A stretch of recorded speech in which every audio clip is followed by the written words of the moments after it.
ओम नमः शनकाय शक्तो को शमतक शमतक। राजा इंदुम ने जगन्नाथ की मूर्तियों को बनवाने के लिए बहुत से शिल्पकारों को बुलाया। बहुत से शिल्पकार आए, लेकिन किसी शिल्पकार ने मूर्तियों को नहीं बना पाया। बहुत से शिल्पकार आए, तब राजा इंदुम बहुत दुखी हुए। तब इंदुम ने राजा ने भगवान विष्णु से प्रार्थना की। तब भगवान विष्णु ने कहा, तुम्हारे मंदिर के पास ही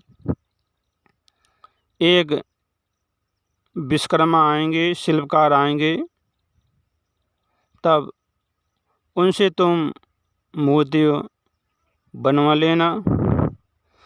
तब राजा इंदुम बैठे रहे, इंतज़ार करते रहे, और तब शिल्पकार आए। उन्होंने कहा, आप ही शिल्पकार हैं? उन्होंने कहा, हाँ। तो राजा महल में लेके आए शिल्पकार को। शिल्पकार ने उस शिला को देखा और कहा, हे राजन, इस शिला से 4 मूर्ति बनेंगी, और मेरी एक शर्त है, मैं 21 दिन में आपकी मूर्ति बना के तैयार कर दूंगा, और मैं एक रूम में अकेले ही मूर्तियों को बनाऊंगा। मेरे पास कोई नहीं आएगा, दरवाज़ा बंद रहेगा, ना ही मुझे कोई बुलाएगा पुकारेगा, दरवाज़ा कोई नहीं खोलेगा। मेरी शर्त है, अगर किसी ने दरवाज़ा खोला, मुझे पुकारा बुलाया, उसी समय मैं चला जाऊंगा, और मूर्तियां जितनी बनी हैं बस उतनी ही बनी रह जाएंगी। फिर उन मूर्तियों को कोई भी शिल्पकार नहीं बना पाएगा। इस अष्टधातु की शिला की 4 मूर्तियाँ बनेगी। ये भगवान विष्णु के सुदर्शन चक्र की पहली मूर्ति, श्यामवर्ण भगवान श्री कृष्ण जगन्नाथ की। दूसरी मूर्ति बलभद्र जी की, भूरे गौणवर्ण की। तीसरी मूर्ति सुभद्रा जी की, चंदन के समान रंग की। और चौथी सुदर्शन चक्र की सुनहरे वर्ण की मूर्ति बनेगी। विश्वकर्मा ने जगन्नाथ की मूर्तियां केवल 15 दिन में बना दी। भगवान जैसी चाहती थी वैसी मूर्ति बना दी। तब विश्वकर्मा ने भगवान से प्रार्थना की, प्रभु तो मूर्ति बनकर तैयार हो गई। अगर 21 दिन लगे तो हे प्रभु, फिर जैसी आप मूर्ति चाहते थे वैसी मूर्ति नहीं बनेंगी, उससे ज़्यादा मूर्ति बन जाएंगी, उनका आकार बड़ा हो जाएगा। तब भगवान विष्णु ने रानी इंदुम की पत्नी गुंडीचा के मन में शंका, भय उत्पन्न कर दिया कि विश्वकर्मा को 15 दिन हो गए, ना ही कोई आवाज़ आ रही, ना ही कुछ उनका पता चल रहा कि बना रहे, क्या कर रहे, उनका क्या होगा 15 दिन में, उनकी खबर ली जाए। तब रानी गुंडीचा ने दरवाज़ा खोला और शिल्पकार को बुलाया, शिल्पकार। तब शिल्पकार विश्वकर्मा, देवताओं के विश्वकर्मा अदृश्य हो गए। तब रानी कहने लगी, मुझसे बहुत बड़ी गलती हो गई, मूर्तियों के हाथ पैर नहीं बन पाए। तब राजा ने कहा, मूर्ति पूर्ण रूप में है, भगवान की लीला थी, भगवान ने जैसा चाहा था वैसी मूर्ति बन के तैयार हो गई। भगवान नहीं चाहते तो आप दरवाज़ा नहीं खोलती, सब भगवान की ही प्रेरणा थी आपकी, कि आपके मन में शंका उत्पन्न हुई और आपने दरवाज़ा खोला, विश्वकर्मा को बुलाया, पुकारा, भगवान की ही लीला थी। इतनी ही मूर्ति बनानी थी, उतनी बन गई। यही मूर्ति पूर्ण है। राजा इंदुम ने जगन्नाथ की मूर्तियों की स्थापना करवाने के लिए कोई ब्राह्मण ढूंढा, लेकिन ब्राह्मण नहीं मिला। तब नारद जी आए, नारद जी के दर्शन हुए, राजा ने प्रणाम किया, और राजा बोले, हे नारद जी, हम जगन्नाथ जी की स्थापना करवाना चाहते हैं, कोई ब्राह्मण नहीं मिल रहा है। तब नारद जी ने कहा, जगन्नाथ जी की स्थापना किसी महान ब्राह्मण से होनी चाहिए। इस सृष्टि में केवल एक ही हैं, वो हैं ब्रह्मा जी, सृष्टि की कर्ता। आप तो भगवान विष्णु के परम भक्त हैं, भगवान विष्णु की भक्ति में लीन रहते हैं। आप जगन्नाथ की स्थापना करवाना चाहते हैं तो राजन, ब्रह्मा जी से सृष्टि में और कोई दूसरा ब्राह्मण नहीं है। तब राजा इंद्र ने कहा, नारद जी, ब्रह्मा जी तक मनुष्य कैसे पहुंच सकता है? ब्रह्मलोक तक मनुष्य कैसे जा सकता है? नारद जी, आपका सुझाव तो अच्छा है। मैं ब्रह्मलोक ब्रह्मा जी के पास जाऊंगा, उनको आमंत्रित करूंगा, लेकिन कैसे? नारद जी, मैं ब्रह्मलोक तक कैसे जाऊंगा? ब्रह्मा जी तक कैसे पहुंचूंगा? मैं इस कार्य के लिए ब्रह्मा जी को आमंत्रित कैसे करूंगा? उनके पास कैसे पहुंचूंगा? तब ब्रह्मा जी के पास मैं कैसे जाऊंगा? तब नारद जी बोले, मैं आपको साथ में लेके जाऊंगा ब्रह्मलोक तक। आप पुनः विचार कर लीजिए, क्योंकि जब आप ब्रह्मा जी तक ब्रह्मलोक तक जाएंगे और वापस लौट कर आएंगे तो इस पृथ्वी पर सदियां बीत चुकी होंगी। आपके भ्राता की तो अनेक पीढ़ियां विद्यापति की जा चुकी होंगी और आपके राज में राजा कोई दूसरा होगा, दूसरे का राज होगा। आपके सगे संबंधी अपना जीवन जी चुके होंगे। तब राजा बोला, संसार को जगन्नाथ धर्म से वंचित नहीं करना चाहते हैं। धर्म मोह माया का अंत करके लक्ष्य की प्राप्ति जीवन की कठोर परीक्षा का सबसे मीठा पल है। तब राजा बोला, रानी, आपके सहयोग के बिना मैं मंदिर के लक्ष्य को कभी प्राप्त नहीं कर सकता हूँ। आपको इस महान कार्य में साथ देना होगा। आपको कठोर परीक्षा देनी होगी, मुझसे अलग होकर जीना होगा। तब रानी बोली, मैं आपका साथ दूंगा। धर्म कर्म लक्ष्य की प्राप्ति की कामना मैं करूंगी। मैं तपस्या करूंगी जब तक आपकी ब्रह्मलोक की यात्रा सफल ना हो, तब तक ब्रह्मलोक से लौटकर ना आ जाएं। तब राजा इंद्र बोले, नारद जी, अब क्या होना चाहिए? तब नारद जी बोले, आप 100 यज्ञ कीजिए और 100 कुएं खुदवाकर उनका जल ले आएँ। जगन्नाथ जी को स्नान कराएं, उनका अभिषेक करें। राजा ने 100 यज्ञ किए और 100 कुएं खुदवाकर उनका जल लाए, अभिषेक किया। रानी गुंडीचा ने राजा का साथ दिया। राजा ने अपनी रानी गुंडीचा और विद्यापति और पत्नी उनकी ललिता सबसे मिलकर और सबसे विदा लेकर नारद जी और राजेंद्र ब्रह्मलोक के लिए चले। तब नारद जी ने कहा, राजन, मंदिर के पट बंद कर दो, मंदिर को बंद कर दो। तब रानी गुंडीचा बोले, स्वामी, आप जब तक आएंगे तो मुझे नहीं पाएंगे। शरीर तो नाश्वर है, ये शरीर तो नष्ट हो जाएगा, मिट जाएगा, लेकिन मैं आपका इंतज़ार करूंगी। आप तनक भी चिंता ना करें। फिर सबसे विदा लेकर चले नारद जी और राजा भगवान का भजन करते हुए। तब रानी गुंडीचा ने एक गुफा में तपस्या करने लगी, समाधि में लीन हो गई।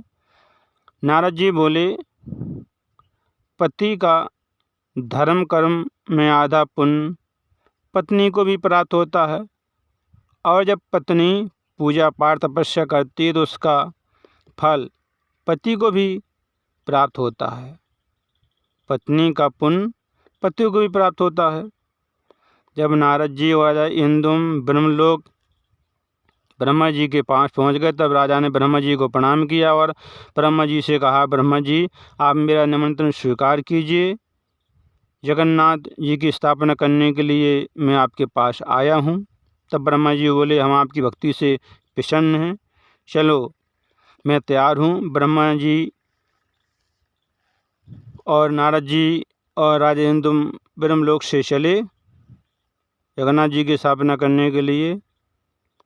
तब जगन्नाथपुरी में आए तो वहाँ के राजा कालू माधव थे। कालू माधव ने जगन्नाथ जी के मंदिर को बालू से निकाला, बालू की साफ सफाई की। मंदिर बालू में दब गया था, क्योंकि राजा को हजारों वर्ष लग गए थे ब्रह्मलोक जाने में और आने में। हजारों वर्ष बीत गए थे, सदियां बीत गई थीं। तब राजा कालू माधव ने मंदिर की साफ सफाई की। मंदिर को न पाला, बालू में दब गया था। जब राजा इंदुम जगन्नाथपुरी में आए तो राजा के सैनिकों ने रोक दिया, मना कर दिया, तुम मंदिर में प्रवेश नहीं कर सकते हो। तब इंदुम बोले, मंदिर मैंने बनवाया था और मंदिर बनवा के मैं ब्रह्मलोक चला गया था, और जब मैं ब्रह्मलोक से आया तो आप यहाँ के राजा हैं। जब राजा इंदुम जगन्नाथपुरी में आए तो आप यहाँ के राजा हैं। तब राजा ने ये बात सुनी। राजा कालू माधव को आश्चर्य हुआ कि राजा इंदुम कह रहे कि मंदिर मैंने बनवाया, और कोई ब्रह्मा जी तक कैसे जा सकता है और वहाँ से कैसे वापस आ सकता है। हजारों वर्ष बीत गए, ऐसे कैसे हो सकता है। उसके मन में शंका उत्पन्न हुई कि राजा झूठ बोल रहा है। राजा कह रहा है कि इसका मंदिर का निर्माण मैंने हजारों वर्ष पूर्व कराया था और मैं ब्रह्मा जी के पास चला गया जगन्नाथ जी की स्थापना करने के लिए, ब्रह्मा जी को बुलाने के लिए, निमंत्रण देने के लिए। अब स्थापना ब्रह्मा जी के हाथों होगी। राजा कालू माधव ने विश्वास नहीं किया। कोई मनुष्य ब्रह्मा जी तक कैसे जा सकता है और वहाँ से वापस कैसे आ सकता है कोई मनुष्य। तब राजा कालू माधव के सैनिकों ने रोका। इंदुम ने भगवान से प्रार्थना की और हजारों सैनिक लगे थे और राजा भी कालू माधव लगा था, लेकिन इंदुम को नहीं रोक पाए क्योंकि भगवान से प्रार्थना की राजा इंदुम ने, तो उनके पास अद्भुत शक्ति आ गई। उस शक्ति को राजा और सैनिक देखकर भयभीत हो गए और राजा कालू माधव ने इंदुम को रोक नहीं पाए और मंदिर में प्रवेश हुए। तब कालू माधव राजा इंदुम से क्षमा मांगने लगा कि मुझसे गलती हो गई, क्योंकि कालू माधव ने मंदिर को निकाला था, बालू में तुप गया था, दब गया था और हजारों सैनिक लगे थे, लेकिन मंदिर का गेट दरवाज़ा किसी ने नहीं खोल पाया। तब राजा इंदुम ने मंदिर का दरवाज़ा खोला। तब राजा कालू माधव आश्चर्यचकित हो गया कि हजारों सैनिकों ने नहीं खोल पाया, लेकिन एक अकेले इंदुम ने खोल दिया। तब क्षमा मांगने लगा। तब राजा बोले, कालू माधव मुझसे क्षमा मत मांगो, भगवान जगन्नाथ से क्षमा मांगो, वो तुमको क्षमा कर देंगे। तब कालू माधव बोले, ब्रह्मा जी कहाँ हैं, स्थापना करने के लिए आए जगन्नाथ जी की। तब ब्रह्मा जी ने दर्शन दिए कालू माधव को, राजा को। राजा ने ब्रह्मा जी से क्षमा मांगी कि मैं पापी हूँ, दुष्ट हूँ, मैंने राजा को रोका स्थापना करने के लिए आए तो प्रवेश होने से मंदिर में मना किया। तब ब्रह्मा जी बोले, राजन, एक पुण्य का कार्य हजारों पापों को नष्ट कर देता है। तुमने मंदिर को बालू से निकाला है, जो मंदिर बालू में दब गया था। फिर ब्रह्मा जी ने जगन्नाथ जी की स्थापना करने के लिए तैयार हुए, यज्ञ किया, यज्ञ आरंभ हुआ। तब ब्रह्मा जी बोले, यज्ञ में पति पत्नी दोनों एक साथ यज्ञ में बैठते हैं, तभी यज्ञ पूर्ण होता है। तब राजा बोले इंदुम कि मैं अपनी पत्नी गुंडीचा को हजारों वर्ष पहले इस पुरी में छोड़ गया था। ये तो विधाता की लीला है कि जो पृथ्वी पे आया है उसकी मृत्यु निश्चित है। अब तो उसकी रानी की मृत्यु हो गई होगी, अब मैं पत्नी कहाँ से लाऊं। तब ब्रह्मा जी ने कहा, तुम्हारी पत्नी जीवित है। और जैसे रानी गुंडीचा समाधि में लीन थी, राजा पुरी में तुम आए तो उनको राजा का आने का आभास हो गया। भगवान ने संकेत किया तो रानी समाधि से जाग गई और रानी ने तैयारी की, गुफा से निकल कर आई और पुरी में आ गई। राजा ने कहा कि तुम अभी तक जीवित हो। रानी ने कहा, हाँ, मैं भगवान की भक्ति में लीन थी और हमारी इन लोगों ने देख रेख की, हजारों वर्षों तक इनकी कई पीढ़ियाँ निकल गईं। तुम्हारे भाई विद्यापति और ललिता की, ये हमारी देख रेख करती रही। हम भक्ति तपस्या में लीन रही, समाधि में लीन रही एक गुफा में। और भगवान ने संकेत किया कि तुम्हारे पति राजा इंद्रदुम्न आ गए ब्रह्मलोक से, और हम समाधि से जाग गए। और राजा रानी दोनों यज्ञ में बैठे। ब्रह्मा जी ने यज्ञ किया, यज्ञ पूर्ण हुआ। यज्ञ में पति पत्नी दोनों बैठते हैं तभी यज्ञ पूर्ण होता है। ब्रह्मा जी ने कहा तुम्हारा यज्ञ पूर्ण हुआ। जगन्नाथ जी की ब्रह्मा जी के हाथ तो स्थापना हुई, ब्रह्मा जी ने स्थापना की। तब राजा इंद्रदुम्न ने कहा हे जगन्नाथ जी, मुझे साक्षात दर्शन दो, मेरा उद्धार करो, मेरा इस जीवन का उद्धार करो। तब जगन्नाथ जी ने साक्षात दर्शन दिए। राजा इंद्रदुम्न और उनकी पत्नी को कोई संतान नहीं थी। पूरे जीवन भगवान की भक्ति में लीन रहे, उन्होंने संतान की उत्पत्ति नहीं की, बस भक्ति में लीन रहे। भगवान विष्णु ने गुंडीचा और राजा इंद्रदुम्न का उद्धार किया कि पूरे जीवन भर तुम दोनों ने हमारी भक्ति तपस्या की, हमारी सेवा की, और तुमने कोई संतान उत्पत्ति नहीं की, ना ही तुमने कोई कामना की, हमसे प्रार्थना की। तुम्हारा जीवन का उद्धार हुआ, तुम्हें मुक्ति मिली। और राजा इंद्रदुम्न के हाथों ब्रह्मा जी तक गए और ब्रह्मा जी को बुला के लाए। ब्रह्मा जी आए पृथ्वी पर। ब्रह्मा जी ने ही जगन्नाथ जी की स्थापना की और समुद्र किनारे ब्रह्मा जी के हाथों जगन्नाथ जी की स्थापना हुई और जग के स्वामी बन गए। बहुत ही अद्भुत और सुंदर कथा थी। राजा इंद्रदुम्न ब्रह्मा जी तक गए, हजारों वर्ष बीत गए जाने आने में। वो आए, ब्रह्मा जी के हाथों स्थापना हुई। भला कोई ब्रह्मा जी के हाथों कैसे पृथ्वी पर स्थापना कर सकता है। लेकिन राजा इंद्रदुम्न भगवान विष्णु के परम भक्त थे, उनमें अद्भुत शक्ति थी।